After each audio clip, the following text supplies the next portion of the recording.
Hello everyone, welcome to Nib Pickin'. My name is Steven and I'm here to give you an artist review of a fountain pen. And today's fountain pen we have from India, of all places. There's definitely a unique style to Indian fountain pens. I own several of them, which I will be reviewing coming up soon. But today comes from the Fountain Pen Revolution. It is called the Jaipur or the Jaipur. I don't really know how to pronounce it. But this is the pen. You can see it's orange. It's got these nice little black caps on either end. I think the design is really attractive. This is the reason that I wanted to buy this pen is because I thought it looked cool. It cost me about $15 online. Maybe it was on sale at the time, so I think now the price is around $17. Is a really good price for a fountain pen, especially a piston filler fountain pen, which draws ink directly into the body of the pen, meaning you have more ink, which means you can potentially draw for longer or write for longer if you're using this pen for writing. So I'm going to give an overview of the features, show you the parts, fill it up with ink. Let's do a drawing sample, and then I want to weigh in. Is it an art supply? Is it something you want to draw with? Okay, here is the Fountain Pen Revolution Jaipur up close and personal. And we're going to look at some of the features that it has. You can see it's got this clip that moves really easily, but it feels very secure. On the back, you can see that it looks like it was made from some kind of folded piece of flat metal to give it that kind of bulbous shape on the end.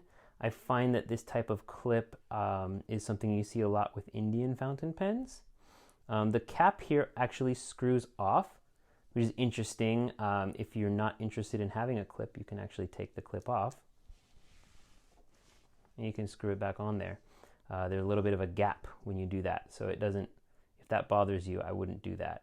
But it comes apart here. And when you take the cap off, you'll see that there's a little ink window. That's a very useful thing for when you want to know how much ink you have. I think it's great. I actually do like this better than the full demonstrator ink window, which is when a pen is completely transparent and you can see all the way through.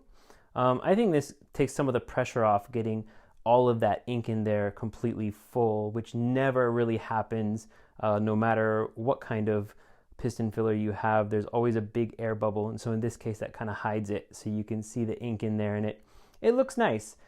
This appears to be made of vegetal resin, which is one of those resins that smells kind of funky, but it's actually less noticeable than pens like the Noodler's pens that are completely made out of it, because it's a smaller amount of the pen. So I find that the smell isn't too unpleasant. I don't really mind the smell of that vegetal resin anyway, but there you go. If that bothers you, you are going to smell that. Keep that in mind. This is the nib, and on the back you can see the feed, which is made of ebonite.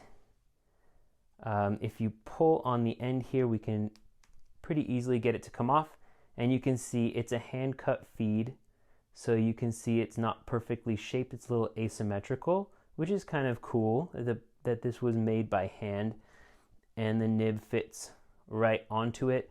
There's no grooves or anything to show you where the nib goes. It is possible if you pull this pen apart that you could misalign it, so keep that in mind.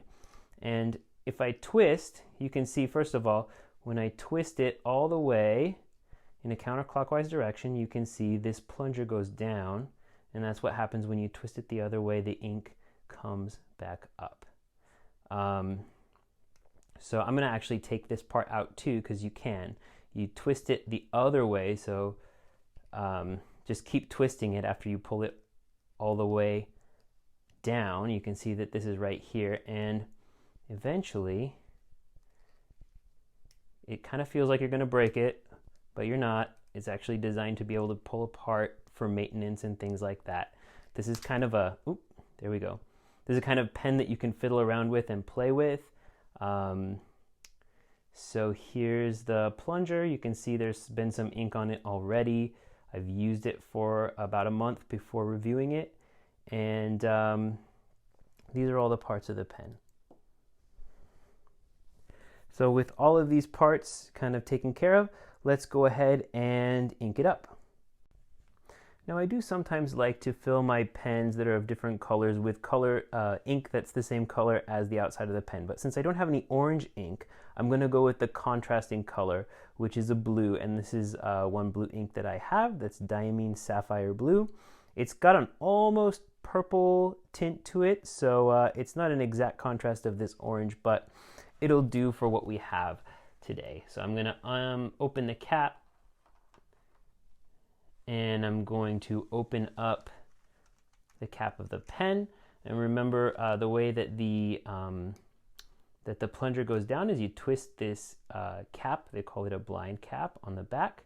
You see it go down all the way. Now I'm going to insert it into the ink, and I'm going to pull it up.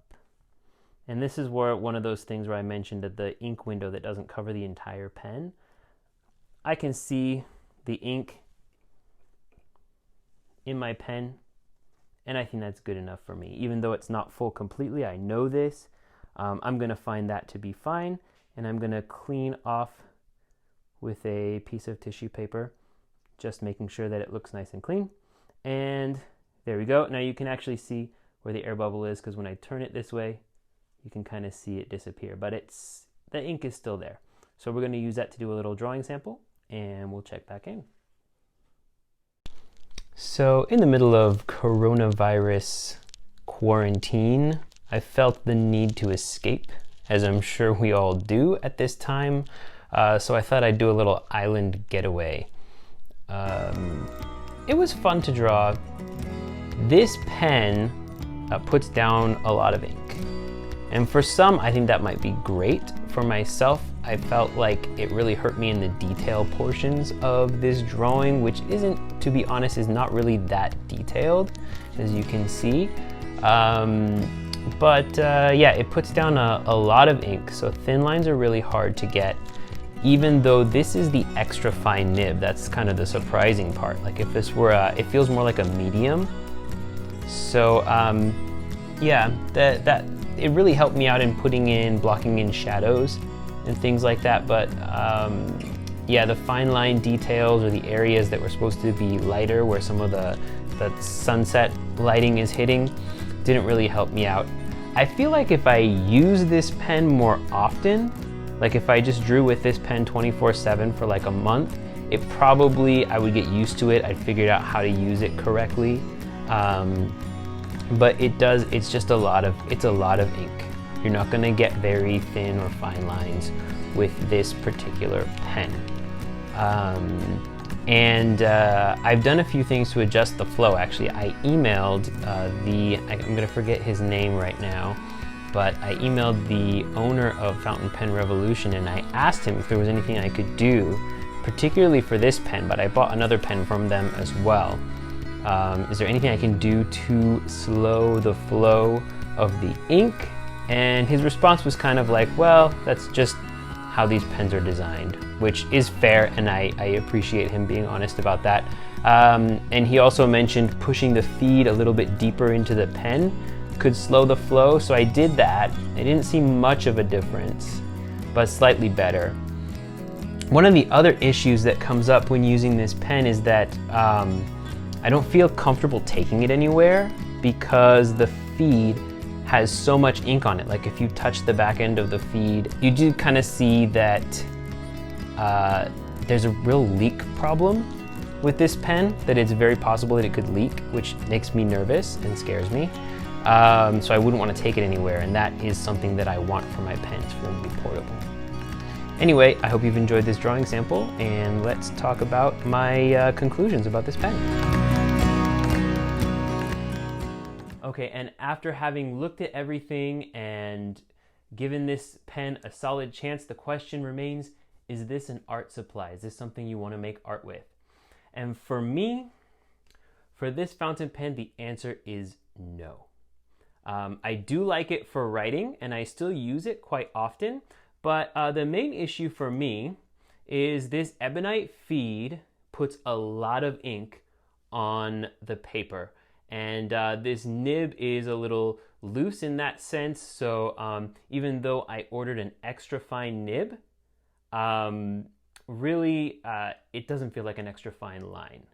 So I would say for this one, even though it could be something that could match your style, for me personally, I'm looking for a finer line than that. And so I don't recommend this pen if you're going to use it for art. I do think it's a nice pen. I think that Indian pens are certainly very interesting to look at and talk about. But for this one, I'm going to say it is not an art supply for me. And that's all for nib picking this week. Please like and subscribe if you'd like to see more content from me. And we'll catch you next time.